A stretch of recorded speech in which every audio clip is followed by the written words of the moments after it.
Hello students, मैं हूं Rajinikanth Singh, maths faculty of Gurukul classes and आप ये वीडियो देख रहे हो गुरुकुल क्लासेस के यूट्यूब चैनल पे। तो अगर आप ये चैनल को सब्सक्राइब नहीं किए हो तो सबसे पहले सब्सक्राइब कर दो और बेल आइकन को क्लिक कर दो, ताकि हम लोग जो भी वीडियोस अपलोड करें या लाइव सेशन आए तो उसका अपडेट आपको मिल जाए। तो स्टूडेंट्स, अभी हम लोग पढ़ रहे हैं इस पार्ट में, मैथमेटिक्स के इस पार्ट में रिलेशन, और ये इसका तीसरा लेक्चर है। दो ऑलरेडी हो चुका है, ठीक है। तो पिछले लेक्चर में हम लोग पढ़े थे टाइप्स ऑफ रिलेशन, ठीक है। तो एक बार उसको एकदम क्विकली रिकॉल कर लेते हैं। टाइप्स ऑफ रिलेशन, ठीक है। सबसे पहला टाइप हम लोग देखे थे इम्पटी रिलेशन। इम्पटी रिलेशन, तो इम्पटी रिलेशन मतलब जिसमें कोई भी एलिमेंट्स नहीं हो, ठीक है। मतलब कोई भी एलिमेंट किसी से रिलेट नहीं हो, उसको बोलते हैं इम्पटी रिलेशन। दूसरा आता है यूनिवर्सल रिलेशन। यूनिवर्सल रिलेशन, इसमें क्या देखे थे कि सारा एलिमेंट सभी से रिलेटेड हो, तो इसको बोलते हैं यूनिवर्सल रिलेशन, ठीक है। जैसे ए होता है ना, ए कोई 1 2 3, तो ए क्रॉस ए निकालते हैं और ए क्रॉस ए में जो आता है उसका सबसेट होता है रिलेशन, तो यही पूरा ले लेने पे जो आएगा वो उसी को बोलते हैं यूनिवर्सल रिलेशन। तीसरा हम लोग देखे थे आइडेंटिटी रिलेशन।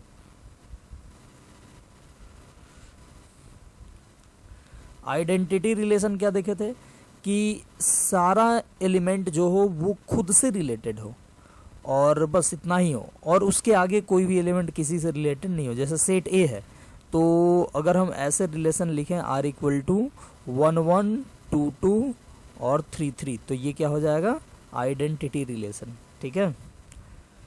चलो फिर आगे हम लोग देखे थे reflexive relation. Reflexive relation, reflexive relation में क्या देखे थे कि कोई रिलेशन रिफ्लेक्सिव तब होगा जब सारा एलिमेंट खुद से रिलेटेड हो, ठीक है। बस इतना ही इसमें डिफिनीशन में था। मतलब कि आइडेंटिटी में क्या है कि सारा एलिमेंट खुद से हो रिलेटेड और एक्स्ट्रा कुछ नहीं होना चाहिए, लेकिन रिफ्लेक्सिव में क्या है कि एक्स्ट्रा भी आ सकता है, ठीक है। जैसे R इक्वल टू हम रखें 1 1 2 2 और 3 3, बस इतना हुआ, एक्स्ट्रा भी आ जाए तो इसको हम लोग रिफ्लेक्सिव बोलेंगे, लेकिन इसको आइडेंटिटी नहीं बोलेंगे, ठीक है। इसको भी रिफ्लेक्सिव बोलेंगे, ठीक है, क्योंकि इसमें भी सारा एलिमेंट खुद से रिलेटेड है।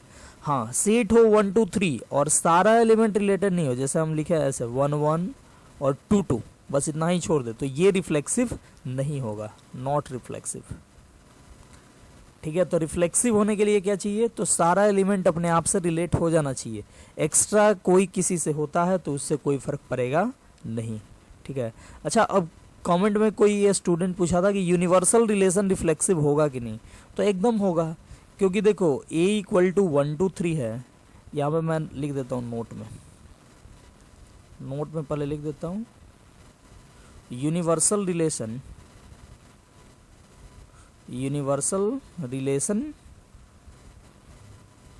is always reflexive relation।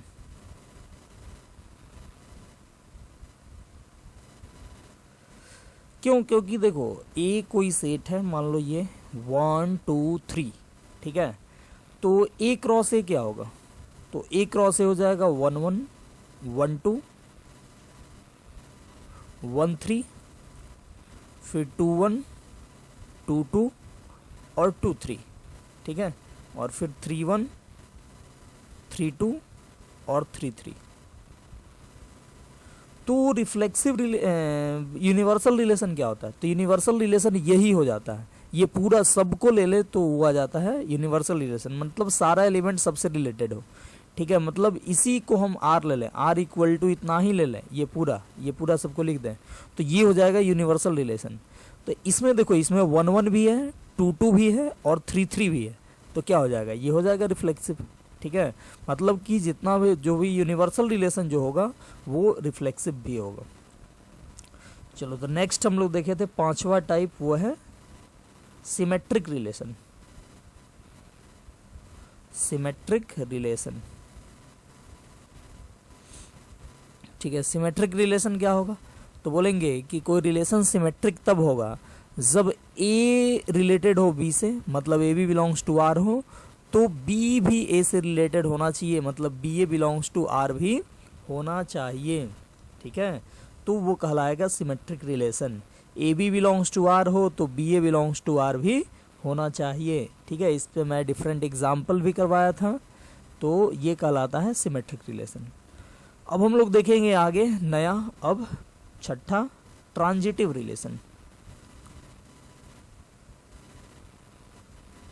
Transitive relation, देखो ये काफ़ी थोड़ा अच्छे से समझना, नहीं तो ये जनरली क्या होता है कि मैक्सिमम स्टूडेंट समझ नहीं पाते हैं, बट दिमाग लगाओगे तो समझ जाओगे। ठीक है, एक बार दिमाग अच्छे से लगाओगे तो समझ जाओगे, और दिमाग अगर नहीं लगाओगे तो कितना भी करोगे ये समझ में आएगा नहीं, फिर घूमते रहोगे इधर उधर। ठीक है, तो ध्यान से देखना, ये काफ़ी इम्पोर्टेंट है। ट्रांजिटिव रिलेशन, सबसे पहले हम लोग लिखते हैं ए रिलेशन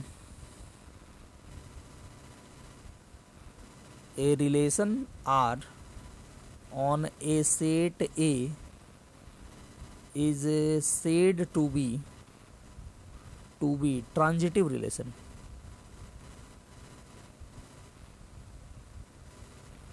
if यहाँ लिख रहा है if A related to B and B related to C then A related to C। ध्यान से देखना क्या लिखे हैं, ये लिखे हैं वो काफ़ी नॉर्मल चीज़ है, लेकिन इसको समझने के लिए थोड़ा एग्जाम्पल और हम लोग ये देखेंगे। बोल रहा है कि a relation R on set A is said to be transitive relation if, यही मैंने है, if A related to B हो and B related to C हो। यहाँ पे कनेक्शन क्या है, यहाँ पे कनेक्शन ये है कि ए रिलेटेड टू बी है एंड बी रिलेटेड टू सी है, मतलब जहाँ पे ये ख़त्म हो रहा है वहीं से ये शुरुआत कर रहा है। ठीक है, तो अगर ऐसा हो, मतलब जहाँ पे ये ख़त्म करे वहीं से एक शुरुआत हो, तो ए रिलेटेड होना चाहिए सी से, ए रिलेटेड होना चाहिए सी से, तब बोलेंगे वो ट्रांजिटिव रिलेशन है। ठीक है, तब हम लोग क्या बोलेंगे कि ट्रांजिटिव रिलेशन है। यहाँ पे एक चीज़ देखना है कि ए बीच में एंड लगा है, तो बीच में एंड लगा है कि मतलब कि ये दोनों हो जाए तब ये हो, तब बोलेंगे ट्रांजिटिव। जैसे देखो ए रिलेटेड टू बी हो and B related to C हो, उस केस में ए रिलेटेड टू सी अगर हो तो ट्रांजिटिव बोलेंगे, अगर नहीं हो ए रिलेटेड टू सी तो ट्रांजिटिव नहीं बोलेंगे। ठीक है, देखो क्या है, ए हो बी से रिलेटेड एंड बी हो फिर सी से रिलेटेड, तो उस केस में ए अगर सी से रिलेटेड हो तो बोल देंगे क्या, ट्रांजिटिव। ठीक है, देखो और अब ए रिलेटेड हो बी से एंड बी रिलेटेड हो सी से, और ए सी से रिलेटेड नहीं है। ठीक है, यहाँ लिख देते हैं ए नॉट रिलेटेड टू सी। ठीक है, ए बी से भी रिलेट हो गया, बी सी से भी रिलेट हो गया, और ए सी से रिलेटेड नहीं है, तो बोलेंगे नॉट ट्रांजिटिव। अब एक चीज़ देखो, एक क्या बच्चे गलती करते हैं, अब देखो सिर्फ ए बी से रिलेटेड हो, अब कुछ नहीं हो, बस बी ए बी मतलब हो, यानी ए बी से रिलेटेड हो, मतलब बी पे ख़त्म हो रहा है, और बी से अब कोई शुरुआत करे ही नहीं। ठीक है, बस मान लो ए बी एक एलिमेंट है, बस यही एक एलिमेंट है, तो यहाँ पे देखो ए बी से रिलेटेड है, बी अब किसी से भी रिलेटेड नहीं है, तो इसको अब ये ज़रूरी नहीं है कि ए बी से फिर बी सी से तब ए सी से हो तो ही ट्रांजिटिव बोलेंगे। सिर्फ ए बी से रिलेट होके हो गया, बाकी अब कोई एलिमेंट नहीं है, जहाँ पे ये ख़त्म हुआ वहाँ से कोई शुरुआत नहीं किया, तो हम लोग इसको बोलेंगे ट्रांजिटिव है। ये क्या बोलेंगे, ट्रांजिटिव, ये भी ट्रांजिटिव रिलेशन है। मतलब देखो ट्रांजिटिव रिलेशन कब नहीं होगा, तो कब नहीं होगा, तो जब ए बी से हो जाए एंड बी सी से भी हो जाए, उस केस में जब ए सी से नहीं हो तो बोलेंगे ट्रांजिटिव नहीं होगा। बाकी अदर केस जैसे ए बी से हो जाए, बी सी से हो जाए और ए सी से हो जाए तब तो ट्रांजिटिव बोलेंगे ही। लेकिन एक केस और, अगर ए बी से सिर्फ होके रह जाए, ठीक है, मतलब जहाँ पे ये ख़त्म हुआ वहाँ से दूसरा शुरू नहीं किया, तो ऐसे ही बोल देंगे कि ये ट्रांजिटिव रिलेशन है। ठीक है, अदरवाइज मतलब कि अब हम ये नहीं देखेंगे कि फिर बी अब आगे से नहीं है तो फिर ट्रांजिटिव रिलेशन नहीं होगा, तो ये भी केस ध्यान में रखना है। जैसे एग्जाम्पल ज़्यादा क्लियर होगा, बोले अगर कोई रिलेशन सेट ए है 1 2 3, तो ए क्रॉस ए, तो फिर से वही 1 1 1 2 1 3 2 1 2 2 2 3 3 1 3 2 3 3। ठीक है, ये है ए क्रॉस है।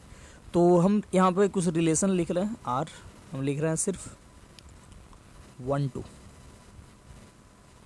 R1 R2 लिख रहे हैं सिर्फ 1 2 2 3, चलो इतना ही।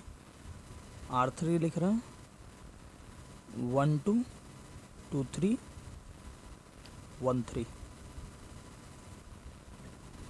R4 लिख रहे हैं 1 2 2 3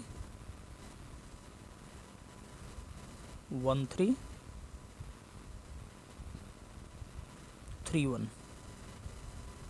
ठीक है, ये चलो इतना पहले समझते हैं।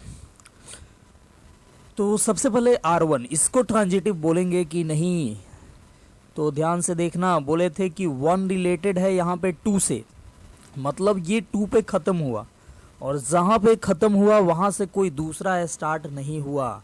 जहाँ पे ये ख़त्म किया वहाँ से दूसरा कोई स्टार्ट नहीं किया, तो बोल देंगे इसको ट्रांजिटिव रिलेशन है। इसके अकॉर्डिंग ए बी से रिलेटेड होके छूट जाए, बाकी अब बी अब किसी से हो ही नहीं, तो बोलेंगे ट्रांजिटिव।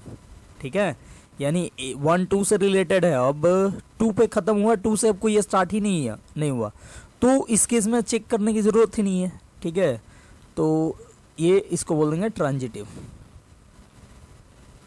देखो एक एग्जाम्पल से समझाते हैं पहले, ठीक है, नहीं तो कन्फ्यूज़न रह जाएगा तो बहुत दिक्कत होगा। जैसे देखो एक छोटा सा एग्जाम्पल देते हैं। अब जैसे कोई एक आदमी है, मान लो एक मैन है,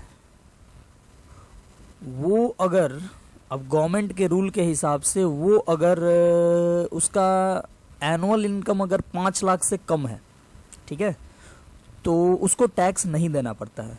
इंडियन गवर्नमेंट के हिसाब से जिसका भी एनुअल इनकम, सालाना आमदनी जो है वो अगर 5 लाख से कम है, ठीक है, लेस देन 5 लाख, तो उसको टैक्स देने की ज़रूरत नहीं है। ठीक है, ये इनकम लिख रहे हैं। और अगर उसका इनकम 5 लाख से बड़ा या बराबर है तो उसको टैक्स देना पड़ेगा। ठीक है, उसको क्या करना पड़ेगा, टैक्स देना पड़ेगा। तो 2 कैटेगरी हो गया, एक तो हो सकता है कि उसका इनकम 5 लाख से कम हो, या हो सकता है कि उसका इनकम 5 लाख हो या 5 लाख से ज़्यादा हो। तो इस केस में क्या है कि उसको टैक्स नहीं देना पड़ेगा। ठीक है, इसको टैक्स नहीं देना पड़ेगा, मतलब यहाँ पे लिख रहा है टैक्स नॉट नेसेसरी। ठीक है, और अगर किसी का इनकम 5 लाख से ज़्यादा है या 5 लाख है, उसको टैक्स देना पड़ेगा। ठीक है, टैक्स उसको नेसेसरी है। ठीक है, उसको टैक्स देना पड़ेगा। अब देखो गवर्नमेंट के नज़र में अगर कोई आदमी टैक्स नहीं देता है, मतलब वो टैक्स स्लैब में आ चुका है और वो टैक्स नहीं देता है, तो उसको बोलते हैं फ्रॉड आदमी। ठीक है, वो टैक्स चोरी कर रहा है। ठीक है, और जो टैक्स स्लैब में ही नहीं है, 5 लाख से कम आमदनी है, ठीक है, वो मतलब कि वो क्या, वो तो टैक्स देने लायक है ही नहीं, तो उसको बोलते हैं, उसको सही बोलेंगे। ठीक है, उसको गलत नहीं बोलेंगे, वो तो सही है अपना। और जो आदमी 5 लाख से ज़्यादा कमा रहा है और वो टैक्स अगर नहीं दे, अगर ये आदमी टैक्स नहीं दे, हो सकता है कि ये 2 कंडीशन हो, इसको तो देना ही नहीं है टैक्स। अब ये 5 लाख, दूसरा केस है कि ये 5 लाख से ज़्यादा कमा रहा है, तो ये टैक्स पे कर भी सकता है और ये नहीं भी पे कर सकता है, नॉट पे। ठीक है, तो देखो फिर से समझते हैं। एक आदमी है, हो सकता है कि वो 5 लाख से कम कमाता हो, या हो सकता है कि 5 लाख से ज़्यादा कमाता हो। अगर 5 लाख से कम कमाता हो तो उसको टैक्स देने की ज़रूरत नहीं पड़ेगा। ठीक है, और टैक्स देने की ज़रूरत नहीं पड़ेगा, फिर भी वो क्या कहलाएगा, टैक्स वो नहीं देगा, फिर भी वो फ्रॉड नहीं होगा, मतलब वो अच्छा आदमी होगा। ठीक है, वो कानून के नज़र में वो ठीक आदमी होगा, उसको उस पर कोई ये नहीं है, कोई नोटिस उस पर नहीं आएगा। अब देखो दूसरा कंडीशन क्या है कि 5 लाख से ये आदमी ज़्यादा कमा रहा है, इसको टैक्स देना नेसेसरी है, नहीं तो इसके घर नोटिस आ जाएगा, पुलिस आ जाएगी, ठीक है, छापा मारेगी। तो ये 5 लाख से मान लो ज़्यादा कमा रहा है और ये टैक्स पे करता है, तब क्या होगा, ये सही आदमी होगा, ठीक है। और नहीं पे करेगा, 5 लाख से ज़्यादा कमाया और नहीं पे किया, तो क्या बोलेंगे कि ये फ्रॉड आदमी है, ठीक है। ये क्या है, फ्रॉड आदमी है, मतलब इस पे नोटिस आ सकता है, गवर्नमेंट इसको कभी भी पकड़ सकती है, छापे मार सकती है, ठीक है। तो अब देखो यहाँ पे मैं इस एग्जाम्पल से ये बात अगर क्लियर हो गया हो तो इससे मैं एक चीज़ क्लियर कर दूं, यहाँ पे जो फ्रॉड आदमी नहीं है मतलब सही आदमी है, उसको माने ट्रांजिटिव, उसको क्या माने, ट्रांजिटिव, यानी ये भी ट्रांजिटिव, ये भी क्या है, ट्रांजिटिव, और इसको बोले नॉट ट्रांजिटिव, नॉट ट्रांजिटिव, ठीक है। चलो, टैक्स स्लैब में, टैक्स स्लैब जो है इस पे नहीं आना, ठीक है। ये 5 लाख से कम जो इनकम वाला है वो, उसको मान लो कि ये ए सिर्फ बी से रिलेटेड है, ए किससे रिलेटेड है, बी से, ठीक है। और 5 लाख से ज़्यादा वाले स्लैब में आना का मतलब क्या हुआ कि ए बी से रिलेटेड है एंड बी सी से रिलेटेड है, ठीक है। ध्यान से देखना, एक आदमी है 5 लाख से कम कमाता है, यानी सिर्फ ए बी से रिलेटेड है, ठीक है, ए बी से सिर्फ रिलेटेड है, तो इसको टैक्स नहीं जमा करना पड़ेगा, फिर भी वो अच्छा आदमी कहलाएगा, मतलब सिर्फ ए बी से रिलेटेड है और उसके आगे अब कुछ नहीं है, मतलब सिर्फ ए बी से रिलेटेड है, वो 5 लाख से कम है, ठीक है। 5 लाख से कम को माने ए बी से रिलेटेड, तो सिर्फ ए बी से रिलेटेड है, तो सीधे ये कुछ नहीं करेगा, मतलब आगे कुछ नहीं हो, फिर भी इसको क्या बोल देंगे, ट्रांजिटिव रिलेशन बोल देंगे, ठीक है। अब देखो, एक आदमी 5 लाख से ज़्यादा कमाता है, अब 5 लाख से ज़्यादा कमाने को हम बोल रहे हैं क्या कि ए बी से रिलेटेड एंड बी सी से रिलेटेड, ठीक है। अब इस केस में इसको टैक्स देना जरूरी है, मतलब ए को सी से रिलेट होना जरूरी है, ठीक है। तो पे करना मतलब कि ए सी से रिलेटेड है, अब पे नहीं करना मतलब ए सी से रिलेटेड नहीं है, ठीक है। यहाँ आर ही लिखो तो ज़्यादा बेटर है, यहाँ भी आर लिखो। तो देखो यहाँ पे क्या है, यहाँ पे क्या है कि 5 लाख से ज़्यादा हो गया, 5 लाख से ज़्यादा होना को मान लिए हम लोग ए बी से रिलेटेड एंड बी सी से रिलेटेड। अब पे करना, अब ये है अगर 5 लाख से ज़्यादा है तो इसको टैक्स देना ज़रूरी है, ठीक है। अब टैक्स देना मतलब को हम मान लिए ए रिलेटेड टू सी, ये ए रिलेटेड टू सी, और नहीं देना को मान लिए क्या, ए नॉट रिलेटेड टू सी। तो देखो 5 लाख से ज़्यादा है यानी कि ए रिलेटेड टू बी है एंड बी रिलेटेड टू सी है, तो उस केस में वो पे किया यानी ए रिलेटेड टू सी हो गया, तो बोलेंगे कि वो सही आदमी है यानी ट्रांजिटिव रिलेशन है। और उस केस में वो नहीं पे किया यानी कि ए रिलेटेड टू सी नहीं है, ए नॉट रिलेटेड टू सी है, तो बोलेंगे कि वो सही आदमी नहीं है, फ्रॉड आदमी है, यानी कि वो ट्रांजिटिव रिलेशन नहीं होगा। तो आई होप आपका ये क्लियर हो गया होगा इस एग्जाम्पल से। देखो क्या है कि यहाँ पे ए रिलेटेड टू बी सिर्फ हो, मतलब कि जहाँ पे ये ख़त्म किया वहाँ से दूसरा कोई चालू नहीं हुआ, ठीक है, मतलब ये टैक्स स्लैब में आया ही नहीं, ठीक है। तो इसको बिना कुछ किए, बिना टैक्स जमा किए हम इसको सही घोषित कर देंगे यानी ट्रांजिटिव बोल देंगे। और अगर ए बी से रिलेटेड हो जाए, अब बी भी सी से रिलेटेड हो जाए, मतलब जहाँ पे ये ख़त्म हुआ वहाँ से दूसरा चालू हो गया, ठीक है, मतलब ये टैक्स स्लैब में आ गया, मतलब इसको टैक्स देना पड़ेगा। तो टैक्स ये अगर दिया मतलब ए सी से रिलेटेड हो गया तो बोलेंगे ट्रांजिटिव। ए बी से रिलेटेड मतलब जहाँ पे ख़त्म वहीं से दूसरा शुरू, उस केस में ये टैक्स जमा नहीं किया मतलब ए सी से रिलेट नहीं हुआ, तो बोलेंगे नॉट ट्रांजिटिव, ठीक है। तो हम मान के चल रहे हैं कि ये समझ में आ गया होगा। तो चलो फिर से समझते हैं। ए ये है, ए क्रॉस ए ये आ गया। यहाँ पे क्या है कि 1 रिलेटेड टू 2 है, मतलब 1 2 पे जाके ख़त्म हुआ, 2 से अब कोई दूसरा स्टार्ट नहीं किया, ठीक है, मतलब ये टैक्स स्लैब में है ही नहीं, तो इसको टैक्स देने की ज़रूरत नहीं है, ये टैक्स नहीं देगा, मतलब आगे कोई अब इसमें कोई किसी से रिलेटेड नहीं है, तो इसको डायरेक्ट बोल देंगे क्या, ट्रांजिटिव रिलेशन, ठीक है। चलो फिर आगे R2 क्या है, तो बोल रहा है कि 1 2 से रिलेटेड एंड 2 3 से रिलेटेड। देखो ये टैक्स स्लैब में आ चुका है, मतलब 1 2 से रिलेटेड एंड 2 3 से रिलेटेड, मतलब जहाँ पे ये ख़त्म वहाँ से एक शुरू हो रहा है, तो यहाँ पे क्या होना चाहिए ट्रांजिटिव होने के लिए, यहाँ पे होना चाहिए कि 1 3 से रिलेट हो जाए, यहाँ पे होना चाहिए 1 3 से रिलेट हो जाए, लेकिन इसमें अब आगे नहीं है। मतलब ये टैक्स स्लैब में आ चुका लेकिन ये टैक्स जमा ही नहीं किया, तो क्या बोलेंगे, नॉट ट्रांजिटिव। क्या बोलेंगे, नॉट ट्रांजिटिव, ये ट्रांजिटिव रिलेशन नहीं है। ठीक है, चलो नेक्स्ट देखते हैं 1 2 से रिलेटेड। अब देखो 2 पे ये खत्म हुआ, 2 से ये शुरुआत हो गया, 2 पे खत्म, ये 2 से शुरुआत हो गया, ये 2 से शुरुआत हो गया।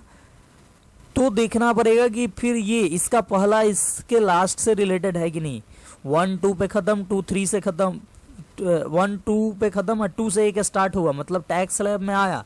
तो देखना पड़ेगा कि टैक्स जमा किया कि नहीं किया। टैक्स जमा करना मतलब 1 3 से रिलेट होना, तो 1 3 है यहाँ पे। ठीक है, तो अच्छा 1 3 है तो ऐसे ही आंख बंद करके नहीं बोल देंगे कि ट्रांजिटिव है, और चेक कर लेना है।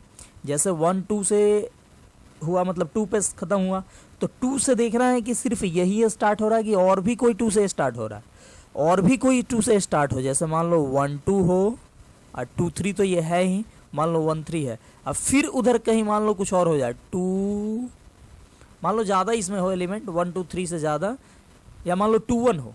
ठीक है, इसमें क्या हो 2 1 हो, और ऐसा होता, चलो एक नया एग्जाम्पल ही बन गया, 2 1 हो। मतलब इसके अलावा 1 2 2 3 1 3, इसके अलावा क्या हो 2 1 हो। तो देखो यहाँ पे चेक करो, 1 2 से रिलेटेड मतलब 2 पे खत्म हुआ और 2 से दूसरा स्टार्ट कर गया, 2 पे खत्म, 2 पे खत्म हुआ, 2 से ये स्टार्ट कर गया, तो 1 3 चेक करना है कि नहीं, तो 1 3 मिल गया। फिर अब देखना है, अब वो अच्छा ये यही बताने की कोशिश कर रहे थे कि 1 2 है और 2 3 है, 1 3 मिल गया, तो आंख बंद करके ये नहीं बोल देना है कि ये ट्रांजिटिव होगा, और भी चेक करो। जैसे 1 2 है मतलब 2 पे खत्म हुआ, तो 2 से देखो और इसके अलावा और कोई स्टार्ट होता है क्या, तो देखो 2 के अलावा 2 से इसके अलावा ये भी स्टार्ट होता है 2 1, मतलब कि 1 2 से रिलेटेड एंड 2 1 से रिलेटेड। 1 2 से 2 3 तो था ही, इसके लिए हम खोज चुके हैं, लेकिन 1 2 और फिर 2 1 है, तो क्या होना चाहिए 1 1 भी होना चाहिए, लेकिन इसमें 1 1 नहीं है, तो इसको बोलेंगे नॉट ट्रांजिटिव। नॉट ट्रांजिटिव, इसको ट्रांजिटिव नहीं बोलेंगे। ठीक है, अगर बोला जाए रीजन क्या होगा, तो रीजन हम लोग दे सकते हैं, लिख सकते हैं बिकॉज क्या, तो 1 related to 2 and 2 related to 1, 1 2 से एंड 2 1 से, बट 1 नॉट रिलेटेड टू 1। यहाँ पे क्या है 1 2 से है और 2 1 से है, लेकिन ये 1 1 से रिलेटेड नहीं है, तो ये ट्रांजिटिव नहीं होगा। ठीक है, इसका भी रीजन दे सकते हैं नॉट ट्रांजिटिव क्यों नहीं होगा, क्योंकि 1 2 से है, 2 3 से है, यहाँ वो तो 1 3 ही नहीं है। यहाँ पे लिख सकते हैं 1 related to 2 and 2 related to 3, but 1 not related to 3। ठीक है, ज़्यादा हो गया गंदा, चलो कोई नहीं, इसको देखते हैं फिर। यहाँ पे इसको मिटा लेते हैं, ये हो गया।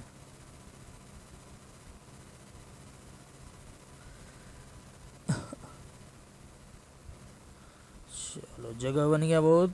अब चेक करते हैं, यहाँ पे 1 2 है, 1 रिलेटेड टू 2। अब देखो 2 से कौन कौन स्टार्ट हो रहा है, तो बस एक ही स्टार्ट हो रहा है, तो 1 2 है, आइए फिर 2 3 है, तो हमको क्या चाहिए 1 3 चाहिए, तो 1 3 देखो मिल गया, 1 3 है यहाँ पे, तो ठीक है चलो इसके लिए सही है। अब इसके लिए एक मिल गया ऐसे, तो ये नहीं बोल देना कि ट्रांजिटिव है, एक भी फेल किया ऐसे तो बोलेंगे कि ट्रांजिटिव नहीं होगा। चलो 1 2 पे ख़त्म हो रहा है, तो अब 2 से एक ही बस स्टार्टिंग हो रहा था, तो उसके लिए सही हो गया। अब आगे बढ़ते हैं 2 3, देखो 2 3 है, 3 पे ख़त्म हुआ, अब 3 से देखो कोई स्टार्ट हो रहा है क्या, तो देखो 3 से ये स्टार्ट हो रहा है 3 1, तो 2 3 है और 3 1 है, तो यहाँ पे होना चाहिए क्या, तो 2 1 होना चाहिए, 2 1 यहाँ पे नहीं दिख रहा है। ठीक है, तो हम लोग बोल देंगे ये एक भी ऐसा हम खोज पाए कि 2 3 से रिलेटेड एंड 3 1 से रिलेटेड एंड 2 1 से रिलेटेड नहीं, तो एक भी ऐसा खोज पाए तो बोलेंगे नॉट ट्रांजिटिव। ठीक है, रीजन क्या होगा, तो 2 रिलेटेड टू 3, देखो 2 related to 3 and 3 related to 1, and 3 related to 1 but 2 not related to 1 but 2 not related to 1। ठीक है, ये रीज़न हो जाएगा इसका। तो नेक्स्ट इस पे कुछ एग्जाम्पल देख लेते हैं। जैसे कोई सेट A इक्वल टू माने set of all lines in a plane. ठीक है, set of all lines in a plane, और हम रिलेशन दें ऐसे, मान लो R1 equal to A related to B such that A is parallel to B। ठीक है, और एक और R2 लिख रहा है A related to B such that A is perpendicular to B। ठीक है, ये दोनों को चेक करना है कि दोनों ये क्या बोलते हैं ट्रांजिटिव होगा कि नहीं। तो सबसे पहले पहला को चेक करते हैं R1 के लिए। तो ट्रांजिटिव होने के लिए क्या चाहिए कि A रिलेटेड टू B हो and B related to C हो, तो A भी C से रिलेट होना चाहिए। ठीक है, तो यहाँ पे देखो A रिलेटेड टू B कब होगा। A रिलेटेड टू B हम मान लिए कि let A related to B, let ऐसे let A related to B। A related to B यानी क्या लिखोगे, A B से कब रिलेट होगा, जब A is parallel to B। माने A रिलेटेड टू B यानी A जो है वो पैरेलल है B के, लाइन है ऐसे, ये मान लो A है और ये लाइन है B है, दोनों एक दूसरे के क्या है, पैरेलल है। चलो अब ये भी मान लिए and A related to B भी माने, एंड मान लिए B रिलेटेड टू C। ठीक है, B रिलेटेड टू C यानी कि B पैरेलल होगा C के, तो A पैरेलल था B के, अब B एक लाइन है जो कि C के पैरेलल है, ये मान लो लाइन C है, इसके पैरेलल है। तो क्या ये बताओ कि A B के पैरेलल है, B C के पैरेलल है, तो क्या A C के पैरेलल होगा, तो एकदम होगा, दिख रहा है सीधे। ठीक है, तो हम माने let A related to B and B related to C, यानी A parallel B and B parallel C, so क्या लिख सकते हैं, A parallel C। A C के पैरेलल है यानी बोलेंगे A related to C। A related to C आ गया तो बोल देंगे ट्रांजिटिव रिलेशन होगा। ये जो ऊपर डिफाइन किया गया है रिलेशन, ये ट्रांजिटिव रिलेशन होगा, बोलेंगे yes it is transitive relation.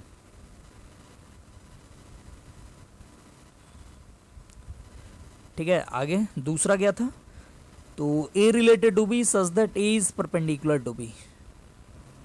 देखो दूसरा R2 क्या था, A related to B such that A perpendicular to B। ठीक है, तो इसमें क्या है, इसमें भी मान लें let A related to B।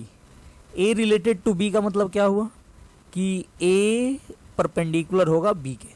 ठीक है, मतलब एक लाइन है A, ये परपेंडिकुलर होगा B के।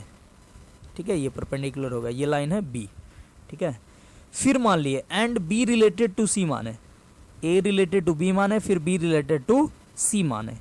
ठीक है, तो A related to B and B related to C माने, तो सोचो B रिलेटेड टू C यानी कि B परपेंडिकुलर होगा C के। ठीक है, मतलब A पहले से B के परपेंडिकुलर है, अब B के परपेंडिकुलर फिर एक लाइन है C, B के ये परपेंडिकुलर एक ऐसा लाइन है C। तो क्या यहाँ पे A C के परपेंडिकुलर हो सकता है क्या, A B के परपेंडिकुलर एंड B C के परपेंडिकुलर, A B के परपेंडिकुलर B C के, तो क्या A C के परपेंडिकुलर होगा, एकदम नहीं होगा, परपेंडिकुलर नहीं, पैरेलल हो जाएगा। ठीक है, यहाँ पे बोलेंगे A not perpendicular to C, यानी कि A not related to C। A C से रिलेटेड नहीं है, देखो यहाँ A B से है, B C से है, मतलब टैक्स स्लैब में आ चुका है, A B से रिलेट है, B C से रिलेटेड है एंड A C से रिलेटेड नहीं हुआ, तो बोलेंगे नॉट ट्रांजिटिव, ये ट्रांजिटिव नहीं होगा। ठीक है, चलो अच्छा एक चीज और देख लो, तुम लोग बार बार पूछते हो यूनिवर्सल रिलेशन ये होगा कि नहीं, वो होगा कि नहीं, तो देख लो हम यहीं पे क्लियर कर देते हैं। तो universal relation is reflexive symmetric and also transitive. Universal relation जो होगा वो रिफ्लेक्सिव भी होगा, सिमेट्रिक भी होगा एंड ट्रांजिटिव भी होगा। क्यों? क्योंकि उसमें सारा एलिमेंट आ गया। जैसे यहाँ पे एग्जांपल जहाँ बताए थे वहीं पे चलते हैं। हाँ, ये रहा। जैसे ए कोई सेट है 1 2 3, तो ए क्रॉस ए ये होता है, और इसी को हम पूरा ले लें तो ये हो जाता है यूनिवर्सल रिलेशन। तो इसमें चेक करो, इसमें 1 1 है, 2 2 है, ये रहा 3 3 है, तो ये तो रिफ्लेक्सिव हो गया पहला। सिमेट्रिक के लिए देखो 1 2 है तो इसका उल्टा अवेलेबल होगा ही, 2 1 देखो कहीं ना कहीं होगा, 2 1 ये रहा। फिर 1 3 तो इसका उल्टा कहीं ना कहीं होगा, 3 1। फिर देखो 2 3 है तो इसका उल्टा 3 2 होगा। तो इसमें सारा आ गया, जितना भी इसमें एलिमेंट मतलब जो भी जिससे रिलेटेड है उसका उल्टा भी इसमें रिलेशन अवेलेबल है। तो इसको क्या बोल देंगे? सिमेट्रिक भी बोलेंगे और ट्रांजिटिव भी बोलेंगे। क्योंकि देखो 1 1, ठीक है, ये क्या बोले, हाँ चलो यहाँ से देखते हैं 1 2। अच्छा, इसमें देखना ही नहीं है। जैसे 1 1 है और 1 2 है, मतलब 1 1 पे ख़त्म हुआ, अब फिर ये 1 से ही चालू हो गया, मतलब 1 2 हो गया। तो 1 1 पे ख़त्म हुआ, 1 1 है मतलब 1 फिर जाके 1 पे ख़त्म हुआ, जहाँ पे ख़त्म हुआ वहीं से दूसरा चालू हुआ। तो हमको क्या चाहिए? हमको चाहिए कि 1 2 से रिलेट हो जाए। तो 1 2 से रिलेट तो ऑलरेडी है ही यहाँ पे, ठीक है। तो ये हमेशा जहाँ भी ये एलिमेंट रिपीट वाला हो वहाँ पे चेक नहीं करते हैं। हाँ, यहाँ पे चेक करो 1 2, 1 रिलेटेड टू 2। अब देखो 2 से कोई ये स्टार्ट हो रहा है कि नहीं? तो 2 से ये रहा है स्टार्ट होता हुआ, 2 1, ठीक है। तो क्या होना चाहिए? 1 1 होना चाहिए। तो 1 1 ऑलरेडी है यहाँ पे। फिर देखो 1 2 है, 1 2 है तो 2 से स्टार्ट होता हुआ और भी है कि नहीं? तो 2 2 को नहीं देखेंगे, जो सेम है उसको नहीं देखेंगे, क्योंकि 2 2 लेंगे यहाँ पे, मान लो 2 2 ले लिए तो 1 2 से रिलेट है, 1 2 पे खत्म हो रहा, 2 2 जो है वो 2 से फिर चालू हो जा रहा है। तो हमको क्या होना चाहिए? तो 1 2 होना चाहिए। तो 1 2 तो है ही ऑलरेडी, स्टार्टिंग वाला 1 2 ही था ना, ठीक है। तो जो रिपीट करे वहाँ पे चेक नहीं करना है। चलो तो इसको हटा देते हैं, यहाँ पे चेक जब करना ही नहीं है तो, ठीक है। और इसको भी थोड़ा जगह बन जाए।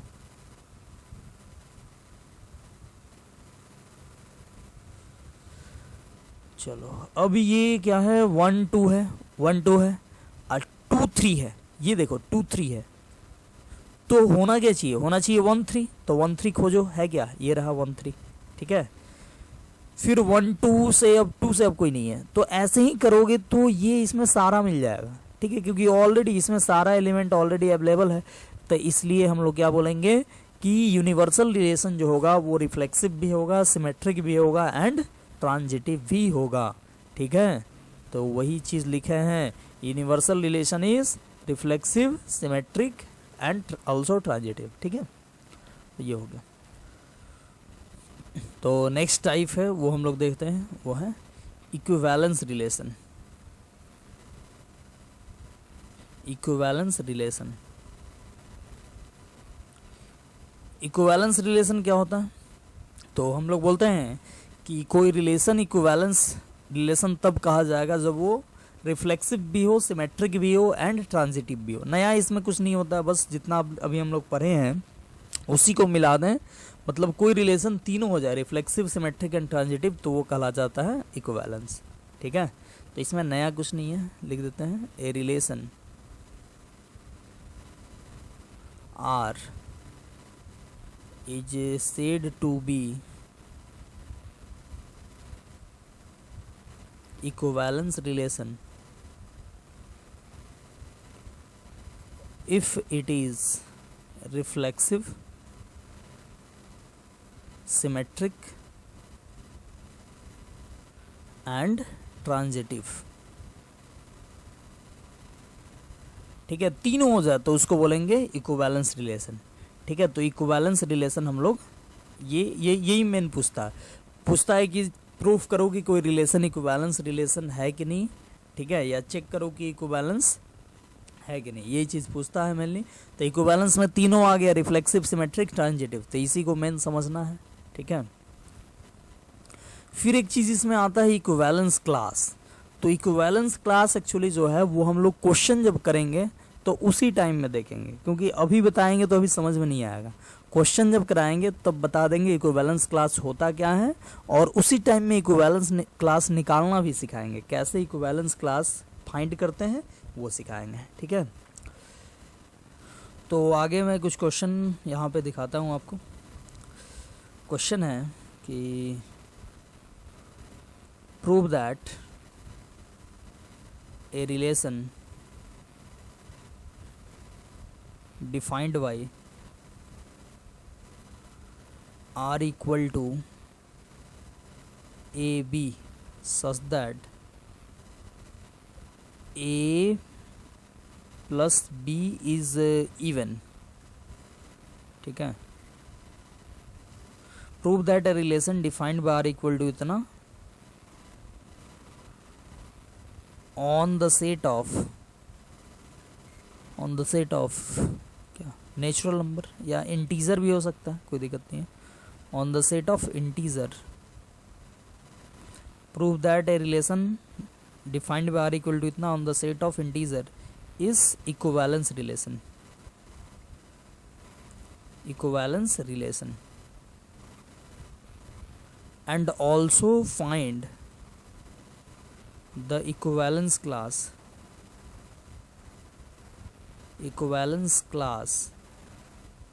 of कोई भी नंबर ले लो 5 का इक्विवेलेंस क्लास चाहिए, ठीक है। तो देखते हैं हम इसको। तो यहाँ पे पहले समझो, क्वेश्चन बनाने से पहले समझो कि ये क्वेश्चन कह क्या रहा है, ठीक है, और क्वेश्चन के डीप में थोड़ा जाओ, ठीक है, क्योंकि ऐसे ही रट्टा मारने से कुछ नहीं होगा। तो क्वेश्चन को पहले देखो कि ये रिलेशन एक्चुअली में है कैसा रिलेशन। तो बोल रहा है R equal to a b है, मतलब कि ए बी से रिलेटेड है, और किस तरीके से रिलेटेड है, तो a plus B is even, ठीक है। मतलब आर में क्या क्या होगा ये पहले सोचना है अपने मन से, ये आंसर में बनाने की जरूरत नहीं है, ये आंसर में लिखने की कोई जरूरत नहीं है, मैं अभी समझा रहा हूँ कि ये रिलेशन एक्चुअली में कह क्या रहा है, ठीक है। तो यहाँ पे बोल रहा है on the set of integer, मतलब कोई भी दो इंटीजर ए और b, on the set of integer का मतलब हुआ कि ए और बी दोनों लेना है इंटीजर, ठीक है। जैसे हम लोग सेट ए लेते थे ना 1 2 3, तो ए के जगह पे ले लिया इंटीजर, मतलब सारा इंटीजर, कोई भी इंटीजर ले लो, ठीक है। तो बहुत बड़ा सेट आएगा, लेकिन हम लोग को अब ये बहुत बड़ा सेट आएगा, तो देखो हम लिख के बना नहीं सकते हैं कि एक सारा एलिमेंट लिखें और बनाए, यहाँ पे हमको लॉजिक लगाना पड़ेगा। लॉजिक मतलब ये जो रूल है ए प्लस बी इवन, तो इवन कब कब होगा, ये हमेशा हो जाएगा कि नहीं हो जाएगा, ठीक है। चलो, तो बोल रहा है prove that a relation R equal to इतना on the set of integer is equivalence relation. तो पहले देखते हैं रिलेशन ये कह के आ रहा है। बोल रहा है ए रिलेटेड टू बी तब होगा जब ए प्लस बी इवन हो जाएगा, ठीक है। यानी कि कोई भी दो इंटीजर एक दूसरे से रिलेट तब होगा जब दोनों का सम इवन होगा। तो सोचो 1 1 से रिलेटेड होगा क्या, इसमें एकदम होगा, क्योंकि 1 + 1 2 इवन होता है, ठीक है। सोचो 1 3 से रिलेटेड होगा क्या, तो एकदम होगा, क्योंकि 1 + 3 इवन होता है।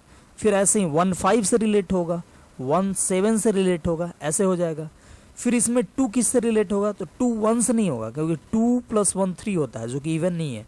2 2 से होगा, फिर 2 4 से होगा, फिर 2 6 से होगा, ये सब 2 0 से भी होगा, 2 -2 से भी होगा, ठीक है, ऐसे। फिर 3 किससे होगा, तो 3 1 से हो सकता है, 3 2 से हो सकता है, 3 3 से हो सकता है, 3 5 से हो सकता है, ये सब होगा। मतलब इसमें वही सारा एलिमेंट आएगा जिसमें दोनों का सम इवन आ जाए, ठीक है। तो ये सारा ये जो रिलेशन बनेगा बहुत बड़ा रिलेशन बनेगा, इसमें नंबर ऑफ एलिमेंट इनफाइनाइट होगा, क्योंकि इसमें जो सेट ऑफ इंटीजर है इसमें इनफाइनाइट एलिमेंट होता है, तो नंबर ऑफ रिलेशन भी बहुत बड़ा इनफाइनाइट होगा, ठीक है। तो ये हमको काउंट कर पाना या सबको लिख पाना पॉसिबल नहीं है, यहाँ पे हम लोग लॉजिक लगाएंगे। लॉजिक क्या लगाएंगे, तो देखो शुरू करते हैं। सबसे पहले हम लोग चेक करना है कि ये इक्विवेलेंस रिलेशन है कि नहीं। तो सबसे पहले हम लोग चेक करेंगे कि ये रिफ्लेक्सिव है कि नहीं। तो फॉर रिफ्लेक्सिव कैसे चेक करेंगे, तो हम ये दिखा देंगे कि सभी एलिमेंट के लिए आई जो है इंटीजर के लिए ले रहे हैं, तो इंटीजर के लिए मतलब सभी इंटीजर के लिए सारा एलिमेंट अपने आप से रिलेटेड हो। मतलब 1 1 से 2 2 से 3 3 से 4 4 से, ठीक है, सारा एलिमेंट अपने आप से। तो लिख रहे हैं फॉर रिफ्लेक्सिव, रिफ्लेक्सिव दिखाने के लिए हमको क्या करना पड़ेगा कि हमको दिखाना पड़ेगा कि ए अगर इंटीजर लें तो ए रिलेटेड टू ए हो जाए, ठीक है। तो हम यहाँ पे ले रहे हैं for any a belongs to I, मतलब कोई भी ए इंटीजर लें तो हम लोग क्या बोल सकते हैं, then a plus a equal to 2a। और 2a कोई भी इंटीजर लें तो 2 इंटू इंटीजर क्या होगा, इवन आएगा, ठीक है। ये आ गया क्या, इवन। तो सोचो a प्लस बी इवन हो तो a रिलेट होता है b से, यही रूल बोल रहा है ना, a प्लस बी इवन हो तो a रिलेट होगा b से। तो यहाँ पे a प्लस a इवन आ गया तो क्या बोलेंगे, a रिलेटेड होगा a से। और for any a belongs to I लिया है, मतलब ए कोई भी इंटीजर लिया है, कोई भी इंटीजर लें तो उसको उसी से ऐड करोगे तो 2a आएगा, यानी इवन आएगा, यानी कोई भी इंटीजर अपने आप से रिलेटेड होगा।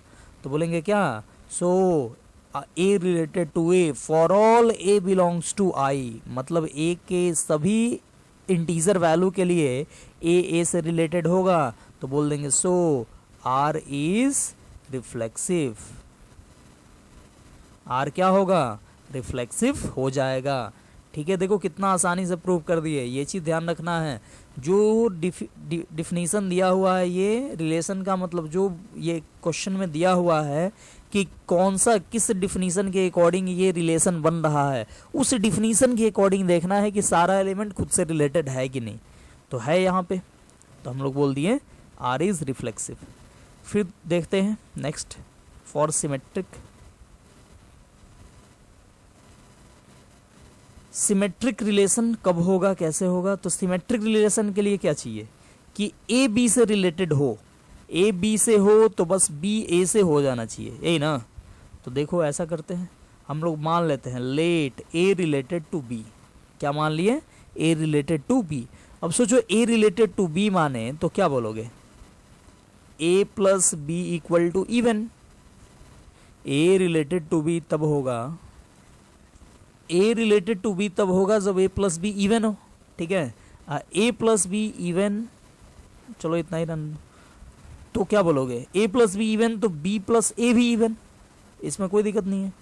ए प्लस बी इवन तो बी प्लस ए भी इवन होगा। और सोचो ए रिलेटेड टू बी तब होता है जब ए प्लस बी इवन हो, ठीक है। मतलब कोई भी दो नंबर का सम इवन हो तो वो पहला नंबर रिलेट हो जाएगा दूसरा नंबर से।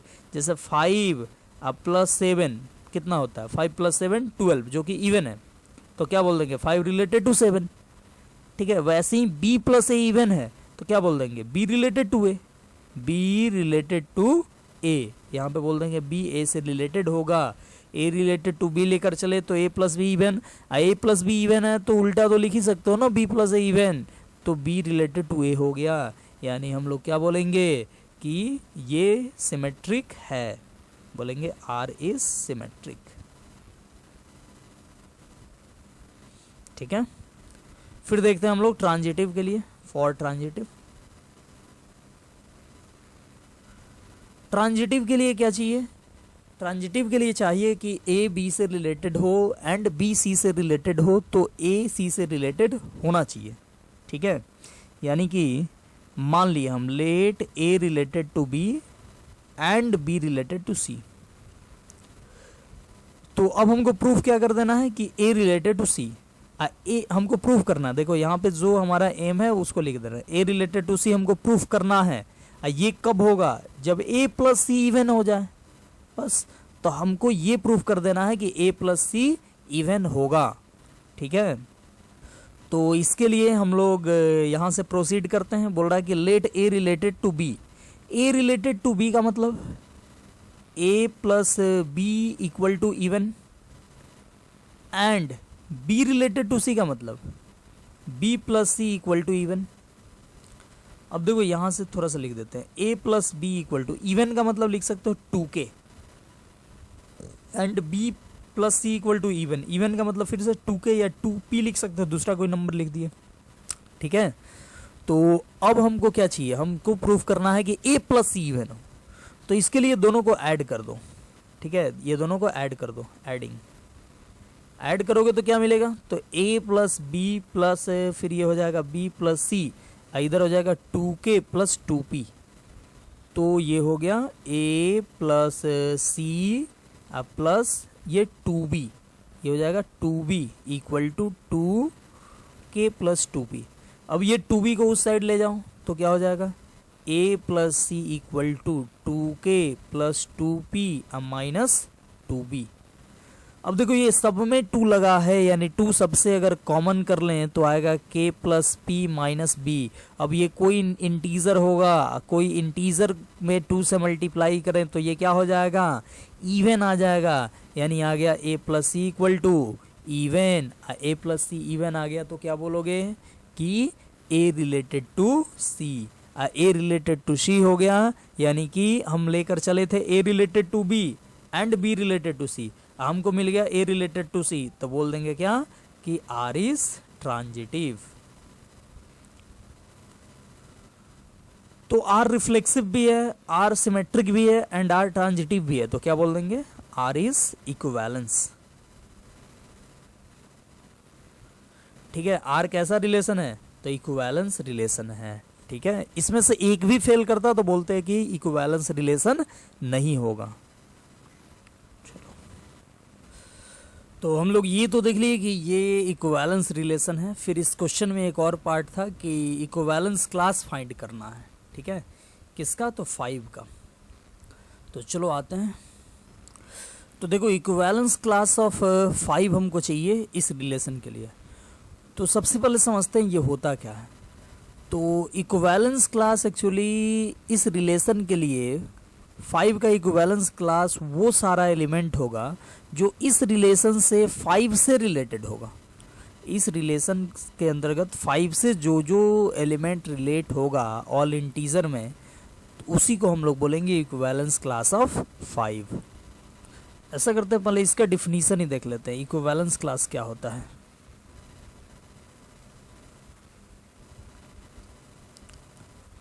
ठीक है, हम लोग बोलते हैं let R be an equivalence relation. ध्यान रखना इक्विवेलेंस रिलेशन में ही होगा इक्विवेलेंस क्लास। ठीक है, let R be an equivalence relation on a set A then for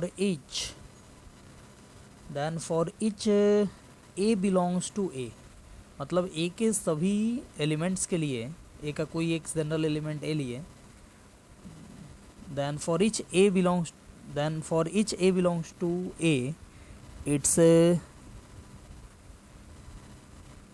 equivalence class is the set of members of या elements of is the set of members of A which is related to A। ठीक है, ध्यान से देखना क्या बोले हैं। बोले हैं कि let R be an equivalence relation, तो ये इक्विवेलेंस रिलेशन तो होना मस्ट है इक्विवेलेंस क्लास के लिए।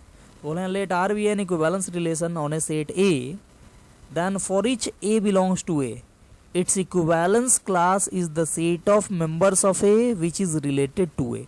ध्यान से देखना, मतलब इस रिलेशन के अकॉर्डिंग, ये जैसे एक रिलेशन गिवन है तो हमको कोई एलिमेंट का, जैसे 5 का इक्विवेलेंस क्लास चाहिए, तो 5 का इक्विवेलेंस क्लास इंटीजर का वो सारा एलिमेंट होगा जो 5 से रिलेटेड हो इस रिलेशन के अकॉर्डिंग।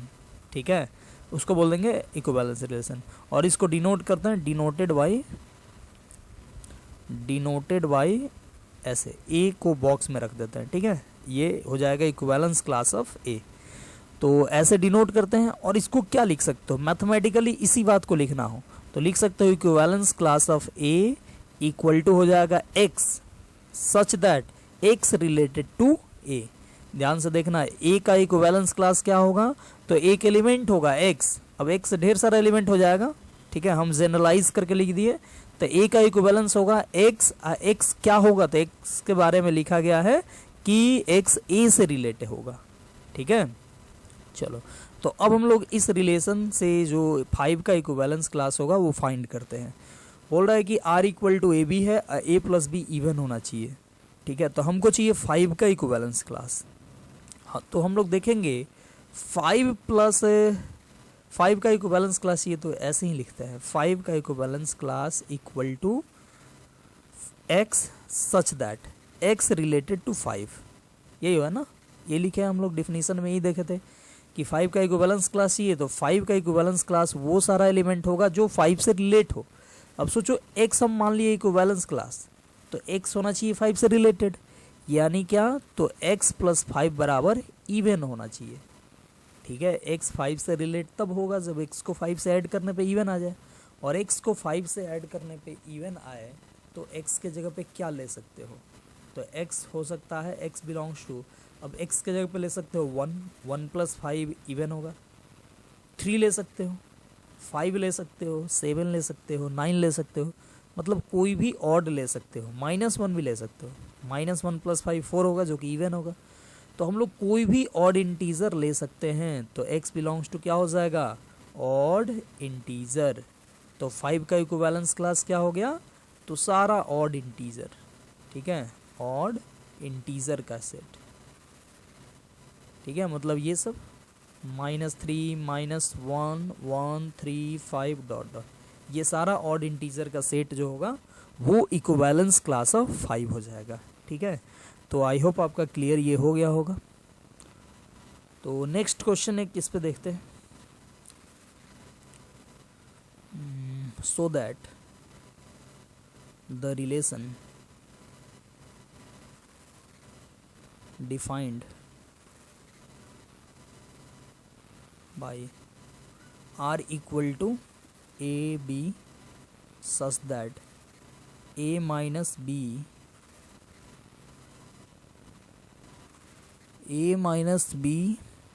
is divisible by 3, ठीक है, ये क्वेश्चन है।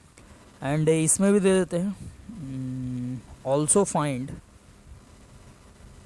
find the equivalence class of, चलो क्या दें, 5 ही देते हैं, 5 का ही इक्विवेलेंस क्लास चाहिए, ठीक है। तो हम लोग इसका सॉल्यूशन देखते हैं, क्या बोल रहा है कि R है ए बी और ऐसा है कि a minus b is divisible by 3, चलो इसमें छूट गया, so that relation R defined by इतना a minus b is divisible by 3 on the set of natural number कर देते हैं, ठीक है, नेचुरल नंबर के सेट, इंटीजर भी कर सकते थे बट चलो नेचुरल नंबर दे दिए। तो यहाँ पे बोल रहे हैं कि ए बी और a minus b divisible by 3, question थोड़ा सा गड़बड़ हो गया, रुको सुधारते हैं इसको। चलो ये जल्दी में वो क्वेश्चन थोड़ा सा गलत प्रिंट हो गया था।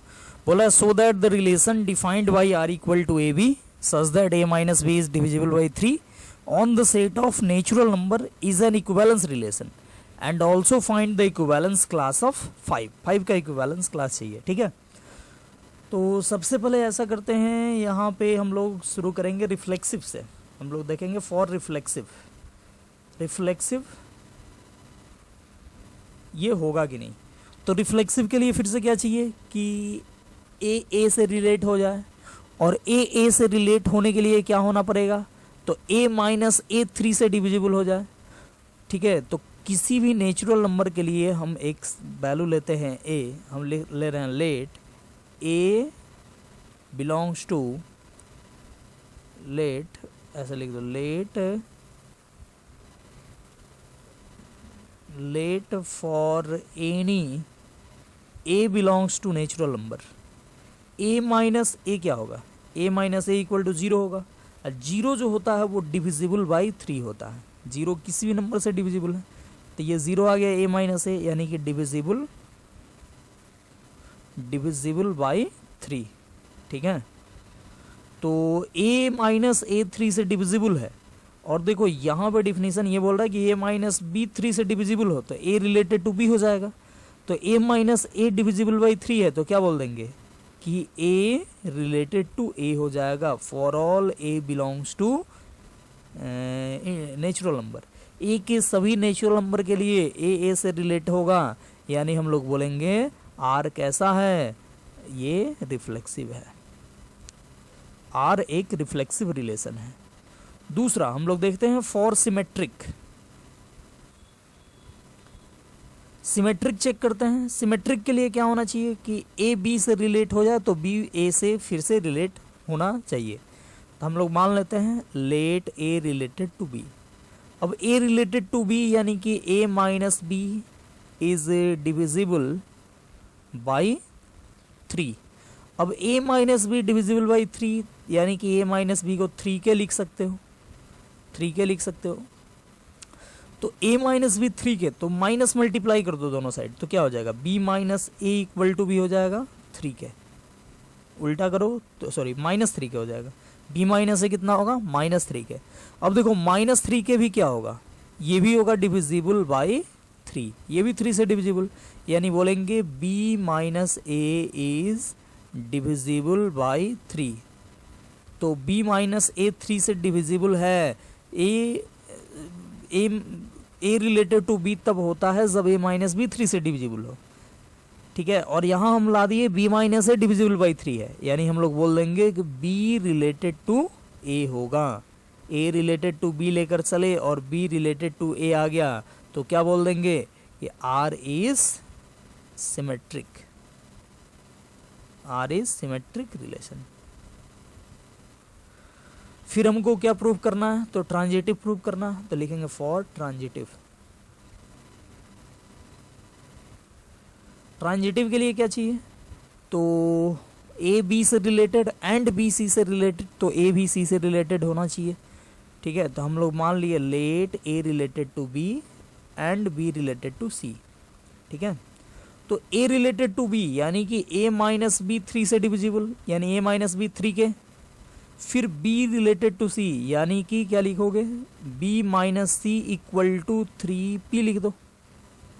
अब देखो हमको क्या चाहिए, हमको प्रूफ करना है a related to c, a related to c proof करना है, यानी a minus c divisible by 3 आ जाना चाहिए। तो इसके लिए क्या करोगे, तो ऐसा करो दोनों को ऐड कर दो, ये दोनों को क्या कर दो ऐड, दोनों को ऐड करोगे तो आएगा a माइनस बी अब प्लस यहाँ पे आएगा b माइनस सी, और इधर ऐड करने से आएगा 3k प्लस 3p। तो ये हो जाएगा b से b कटा और a minus c equal to 3 times k plus p। अब देखो k प्लस p इंटीजर पहले से है, इसको 3 से मल्टीप्लाई करें तो क्या आएगा, ये 3 से डिविजिबल आ जाएगा, यानी बोलेंगे a माइनस सी इज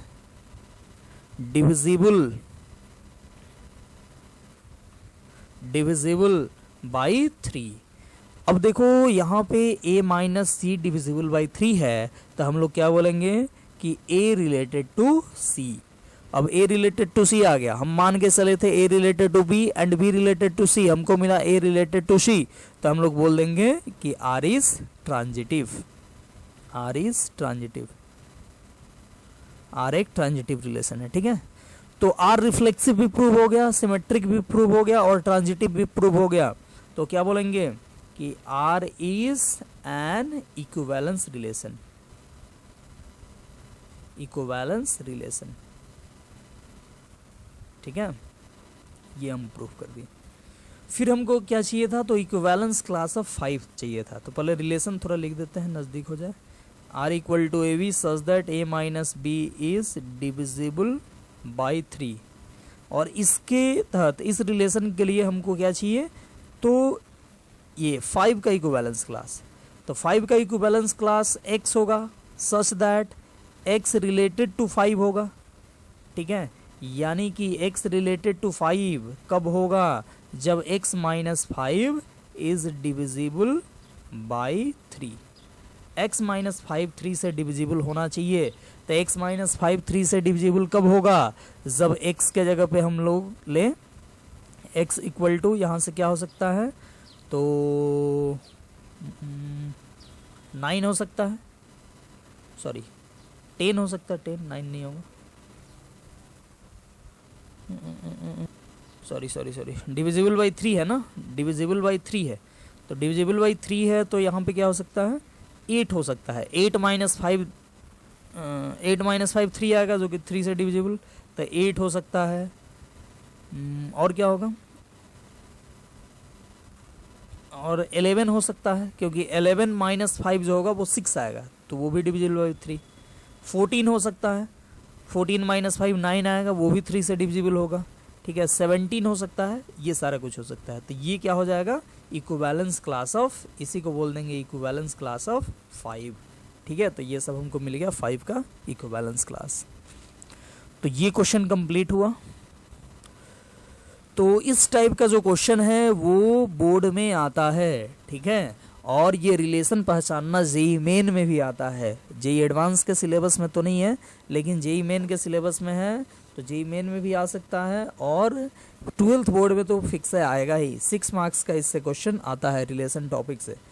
तो ये रिलेशन टॉपिक को अच्छे से क्लियर कर लेना है। और इसी टाइप का क्वेश्चन आता है जो अभी बताया, अभी ये बताया ना कि इक्विवेलेंस रिलेशन प्रूव करो और इक्विवेलेंस क्लास फाइंड करो, तो इसी टाइप का जो क्वेश्चन होगा वो आएगा 12th बोर्ड में, ठीक है। कितना, तो 6 मार्क्स का आएगा, ठीक है। तो इसको अच्छे से क्लियर कर लेना है।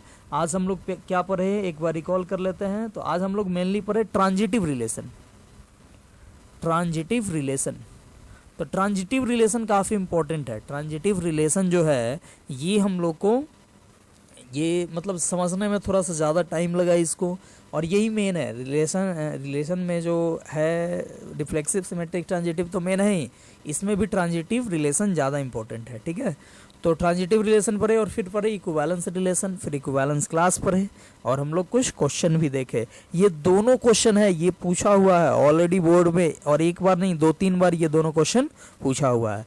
तो इसको बना लेना, ठीक है। और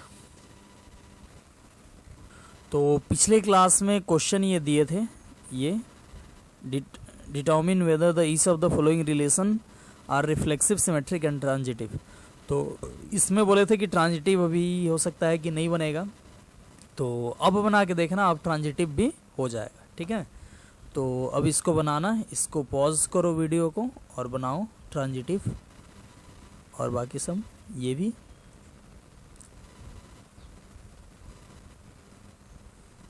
ये वीडियो को पॉज करो और बनाते जाओ, क्वेश्चन लिख लो। देखो ये शो करना है कि ट्रांजिटिव है कि नहीं, रिफ्लेक्सिव सिमेट्रिक एंड ट्रांजिटिव।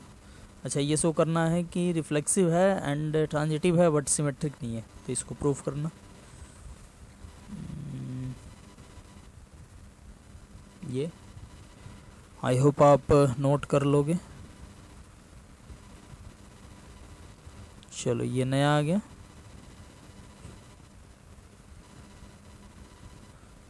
ये जल्दी जल्दी नोट करो और बनाओ।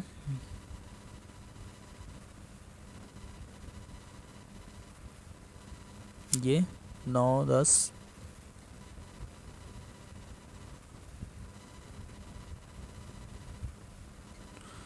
नोट करते जाओ, बनाओ। ये भी,